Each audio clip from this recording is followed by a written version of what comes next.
하박국 3장 여호와를 인하여라는 제목으로 말씀 전하겠습니다. 본문에는 계획입니다. 무엇인가? 사람이 계획합니다. 그리고 사람이 계획을 따라서 수고하게 됩니다. 무엇하느냐? 사람이 나무를 심습니다. 그리고 사람이 나무를 가꾸게 됩니다. 나무는 종류가 다양합니다. 무엇인가? 무화과 나무입니다. 그리고 포도나무입니다. 그리고 감람나무입니다. 사람은 나무를 심으면서 그리고 가꾸면서 결실을 예상하게 됩니다. 유의할 것은 여기서 나무는 한두 그루가 아닙니다. 나무는 많게 됩니다. 다시 말해 이것은 취미가 아닙니다. 생업이 되어지게 됩니다. 이렇다라고 하면 사람이 긴장하게 됩니다. 그리고 사람은 더욱더 신경을 쓰게 됩니다. 사람은 결실을 반드시 얻어야 될 것입니다. 그래야 생활을 유지하게 됩니다. 그런데 사람이 완전히 실패합니다. 무엇인가? 무화과 열매가 없습니다. 그리고 포도 열매가 없습니다.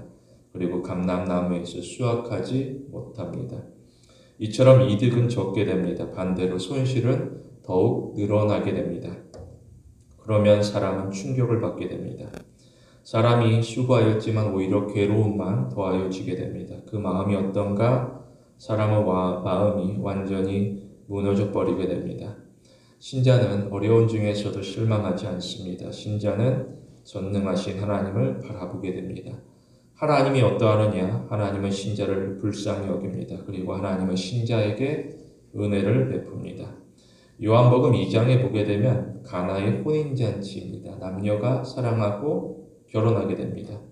그들은 결혼식을 위하여서 최선을 다해서 준비하게 됩니다. 유대의 혼인잔치는 길게 됩니다. 하루가 아니라 일주일에 이르게 됩니다. 그러므로 음식에 더욱 신경을 쓰게 됩니다. 그런데 혼인잔치 중에 문제가 생깁니다. 무엇인가? 생각보다 손님이 더욱 많아지게 됩니다. 그러자 포도주는 부족하게 됩니다.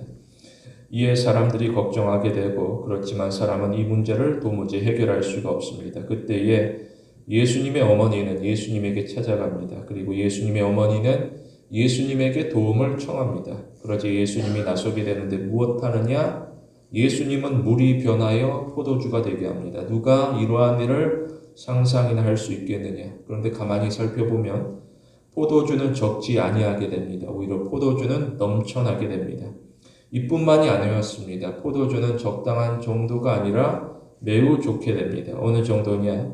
연회장이 포도주를 맛보고 놀라게 됩니다. 그래서 연회장은 신랑을 급히 부릅니다. 뭐라고 하느냐? 연회장은 신랑에게 사람마다 먼저 좋은 포도주를 내고 취한 후에는 낮은 것을 내거늘 그대는 지금까지 좋은 포도주를 두고 있었다라고 말하게 됩니다. 신자는 문제로 주저하지 않습니다. 오히려 신자는 문제를 끌어안고서 하나님 앞에 나아갈 것입니다. 그런데 사람은 불안하게 됩니다. 무엇하느냐? 사람이 속단합니다. 사람은 문제 가운데 미리 생각하고 미리 포기하게 됩니다. 그런데 우리는 부족함 가운데서도 포기하지 않습니다. 하나님이 어떠하느냐? 하나님은 부족함 가운데서 일하십니다. 하나님은 풍요로운 가운데 속에서도 일하지만 하나님은 부족함 가운데서도 일하십니다. 이처럼 우리에게 신앙이라는 것은 이론이 아닙니다. 성경을 읽고 끝내는 것이 아닙니다. 오히려 신앙은 실전입니다. 우리는 성경을 알고 성경대로 적용합니다. 특별히 우리는 우리의 일상 가운데 하나님의 말씀을 실천하게 됩니다.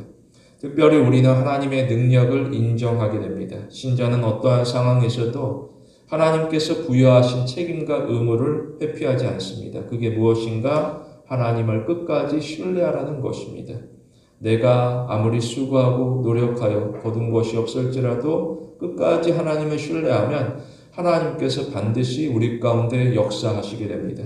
우리는 세상에서 사람의 방식이 아니라 하나님의 방식을 따라 일하게 됩니다. 본문에서 두 가지로 봅니다. 첫째로 신자는 인도하시는 하나님을 신뢰합니다. 본문에 보게 되면 상황입니다. 어떠하느냐? 상황은 나아지지 않습니다. 오히려 상황은 악화되어지게 됩니다. 무엇인가? 밭입니다. 그런데 곡식이 없습니다. 그리고 우리입니다. 양이 없습니다. 그리고 외양간입니다. 소가 없습니다. 마치 깊은 수렁과도 같습니다. 사람이 수렁에 빠지게 됩니다. 사람이 노력하지만 그는 고작 수렁 안에서 헤맬 뿐입니다. 몸은 지쳐가게 되고 마음도 쓰라리게 됩니다. 그런데 여전히 출구는 보이지 아니하게 됩니다. 그러면 사람은 스스로 절망 가운데 깊이 빠지게 됩니다. 왜 그러하느냐? 아무리 봐도 상황은 암담하기 때문입니다. 사람은 주어진 그 무거운 현실 가운데 짓눌려서 기대조차도 완전히 사라지게 됩니다. 왜 이러한 일이 일어날까? 본문에서 왜 이러한 일이 일어날까? 이것이 내부 요인인가? 물이 부족해서, 비료가 부족해서 그런 것이 아닙니다. 만일 내부 요인이라고 한다면 개인이 수고합니다. 그렇다고 하면 어느 정도는 해결할 수 있습니다. 그런데 이 본문의 상황은 외부 요인입니다. 개인이 수고할지라도 도저히 해결되지 않는 그 절박한 상황 가운데 처했게 됩니다. 그야말로 사람은 공허하게 됩니다. 구체적으로 무엇인가? 바로 전쟁입니다. 바벨론이 강하게 됩니다. 바벨론은 부유하게 됩니다. 그런데 바벨론은 조금도 만족하지 않습니다. 오히려 욕심으로 가득하게 됩니다. 그래서 바벨론은 다른 나라와 민족을 공격합니다. 여기에 이스라엘도 해당되어지게 됩니다. 바벨론은 공격하는 것뿐만 아니라 약탈하게 됩니다. 일부만 가져가는 것이 아닙니다. 오히려 그들이 가진 전부를 가져가고자 합니다. 그래서 본문에 밭에 곡식이 없고 우리의 양이 없고 외양간에 소가 없게 됩니다. 모든 것을 빼앗아 가게 됩니다. 그럼에도 만족하지 않습니다. 오히려 더 많은 것을 내놓으라고 요구하게 됩니다. 이처럼 세상에서 바벨론은 악하게 됩니다. 신자는 악한 세상 가운데 속에서 욕심으로 쫓아가지 않습니다. 오히려 하나님을 바라보며 욕심을 경계해야 될 것입니다. 성경이 교훈하고 있습니다. 뭐라고 하느냐? 야고보서에 보게 되면 욕심이 잉태한즉 죄를 낳고 죄가 장성한즉 사망을 낳는다라고 알리고 있습니다. 그런데 사람은 욕심을 내려놓지 못합니다. 오히려 사람은 욕심을 붙들고 살아가게 됩니다. 욕심이 어떠하느냐? 욕심은 사람으로 하여금 집착하게 만듭니다. 이게 무슨 말인가? 사람은 욕심으로 왜곡된 시선을 가지게 됩니다. 다시 말해 사람은 욕심으로 인하여 자신이 보고 싶은 것만 보고자 하게 됩니다. 창세기 13장입니다. 롯입니다. 어떠하느냐? 롯은 아브라함의 조카로서 아브라함을 따라가게 됩니다. 그러자 복이 임하게 됩니다. 부유하게 됩니다. 그럼에도 롯은 만족하지 않습니다. 오히려 욕심을 채우고자 합니다. 급기야 롯은 아브라함과 충돌하게 됩니다. 그때 아브라함이 어떻게 하느냐? 아브라함은 싸우지 않았습니다. 오히려 아브라함은 양보하게 됩니다. 뭐라고 하느냐? 아브라함은 너는 나를 떠나라. 너가 좌하면 나는 우하고 너가 우하면 나는 좌하리라라고 말하게 됩니다. 그러자 롯이 어디로 가느냐? 그는 소돔으로 갑니다. 그는 소돔으로 가는 일에 있어 망설이지 아니하게 됩니다. 왜냐? 소돔은 좋습니다. 그곳은 목초지입니다. 물이 넉넉하고 땅은 비옥하게 됩니다. 사람이 보기에 소돔은 그야말로 최적의 선택이라고 할 수 있습니다. 어느 정도냐? 성경에 보면 소돔은 애굽 땅과 같다라고 표현합니다. 또 나아가 소돔은 하나님의 동산과도 같다라고 표현하고 있습니다. 사람은 소돔에서 안심하게 됩니다. 그런데 실상은 다릅니다. 무엇인가? 소돔은 타락합니다. 소돔은 죄악으로 가득한 땅입니다. 그래서 소돔은 결국 불로 심판을 받게 됩니다. 우리는 하나님에게 주목할 것입니다. 하나님은 신자를 올바른 길로 인도합니다. 우리는 사망의 길이 아니라 생명의 길로 나아갈 것입니다. 우리는 내가 보고 싶은 것이 아니라 하나님이 나로 하여금 보게 하시는 것을 바라봐야 됩니다. 이것은 세상과 구별된 삶을 의미하고 있습니다. 우리는 현재만 보지 않습니다. 오히려 우리는 하나님이 예비하신 장래의 은혜를 사모하게 됩니다. 로마서에 보게 되면 현재의 고난은 장차 우리에게 나타날 영광과 좋게 비교할 수 없다라고 알리고 있습니다. 비록 우리가 고난을 당할지라도 무너지지 아니할 것은 하나님께서 우리를 사랑하사 이미 준비하신 영광이 기다리고 있음을 알고 있기 때문에 우리는 더욱 소망을 가지게 됩니다. 특히 우리는 의로우신 하나님을 신뢰합니다. 하나님은 신뢰하는 자를 기뻐하며 붙들게 됩니다. 우리는 세상의 거짓 유혹에 속지 아니하게 됩니다. 언제나 기억해야 될 것은 강한 믿음이 강한 신자를 만든다라는 것입니다. 우리는 세상의 주장을 쫓아가지 아니하고 하나님의 말씀을 따라갈 것입니다. 우리는 강한 믿음으로 하나님의 음성을 쫓아가는 주님의 어린 양이 되어지게 됩니다. 둘째로 신자는 영원하신 하나님을 의지합니다. 본문에서는 이유입니다. 무엇인가 감사의 이유를 설명하고 있습니다. 본문에서 무엇으로 감사하느냐? 가만 보면 조건이 아닙니다. 만일 조건으로 감사를 한다고 하면 그것은 믿지 않는 사람도 할 수 있을 것입니다. 어떠하느냐? 나에게 조건이 좋습니다. 그러면 나는 기뻐하고 감사하게 됩니다.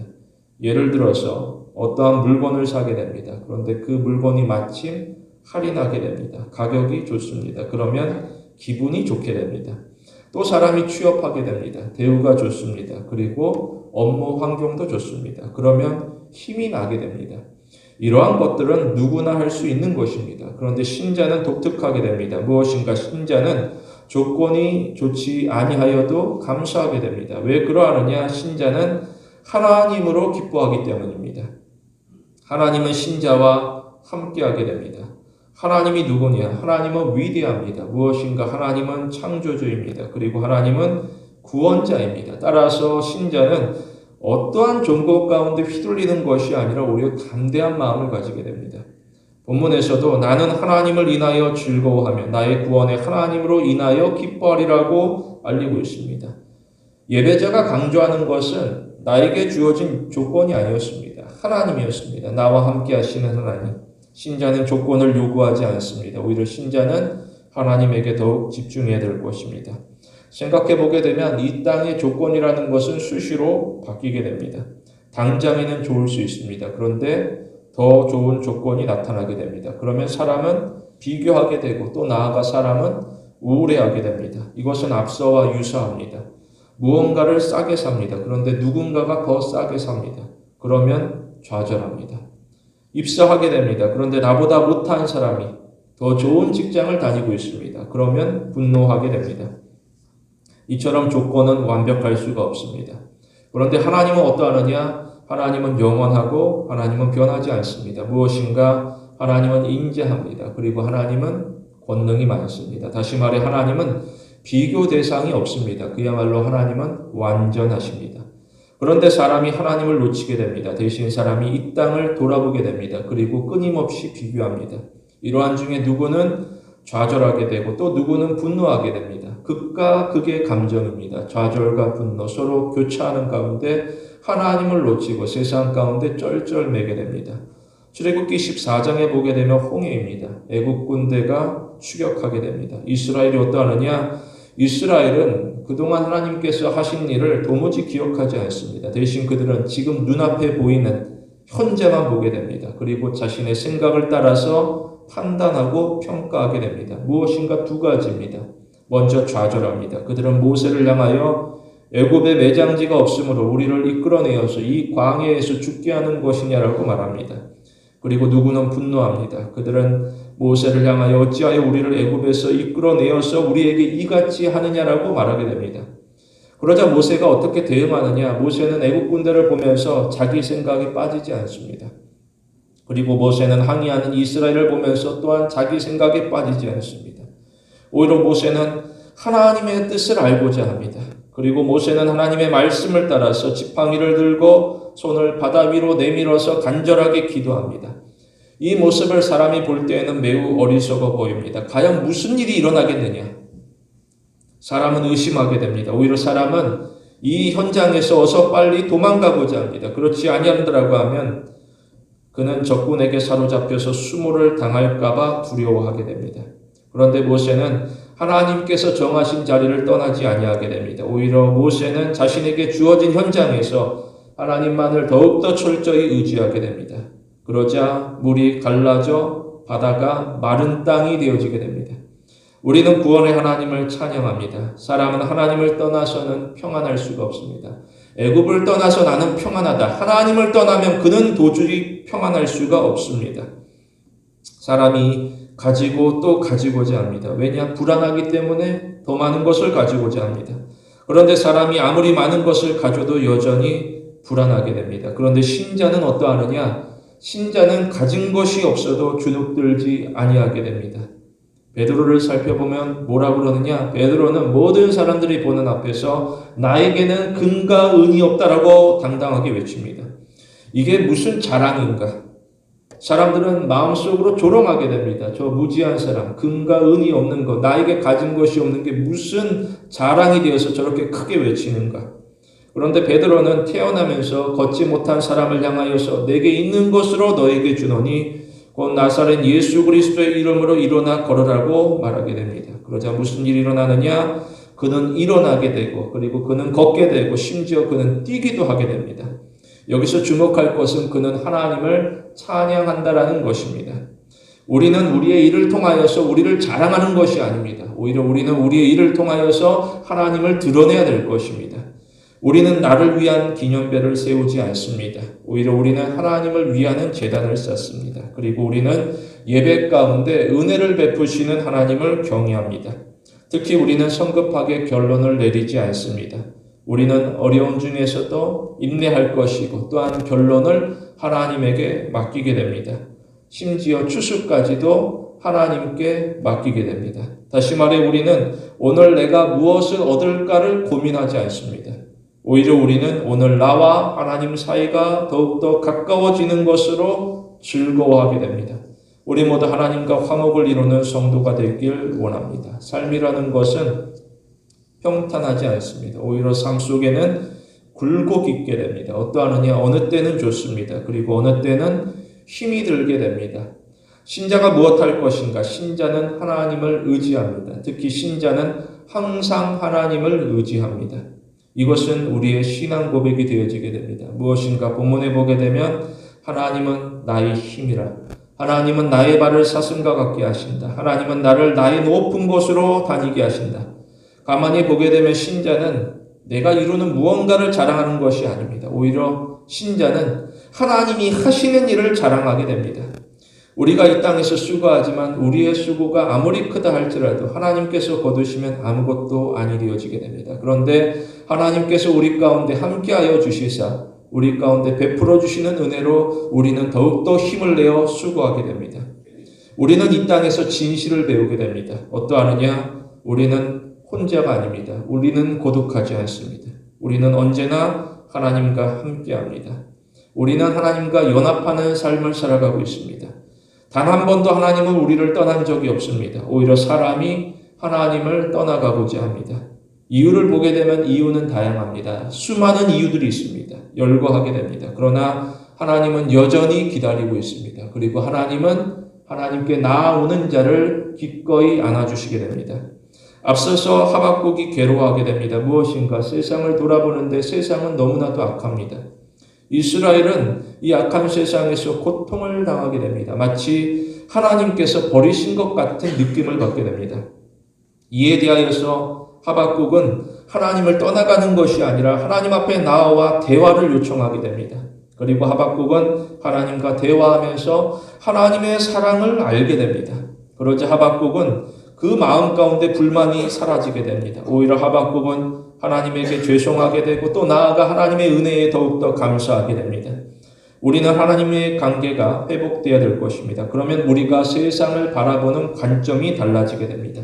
우리는 더 이상 나에게 부족한 것을 바라보지 않습니다. 오히려 우리는 부족함 가운데 소망을 가지게 됩니다. 무엇인가 부족한 중에 채우시는 하나님을 더욱 의지합니다. 특히 우리는 하나님의 약속을 믿습니다. 사람이 상황을 정확하게 판단합니다. 그리고 합당하게 분석합니다. 따라서 우리가 최종적으로 결정하고자 합니다. 그런데 가만히 살펴보게 되면 최종 결정이라는 것은 사람에게 있지 않습니다. 언제나 최종 결정은 하나님에게 있습니다. 따라서 우리는 비판을 일삼지 않습니다. 오히려 우리는 하나님과 관계가 더 깊어지기를 소원합니다. 하나님은 우리를 보호합니다. 우리는 하나님을 더욱 사랑합니다. 우리 모두 하나님과 사랑이 깊어지는 성도가 되길 원합니다. 말씀을 맺겠습니다. 세상에서는 약한 자를 도와주지 않습니다. 오히려 세상은 약한 자를 억압하고 빼앗아 가게 됩니다.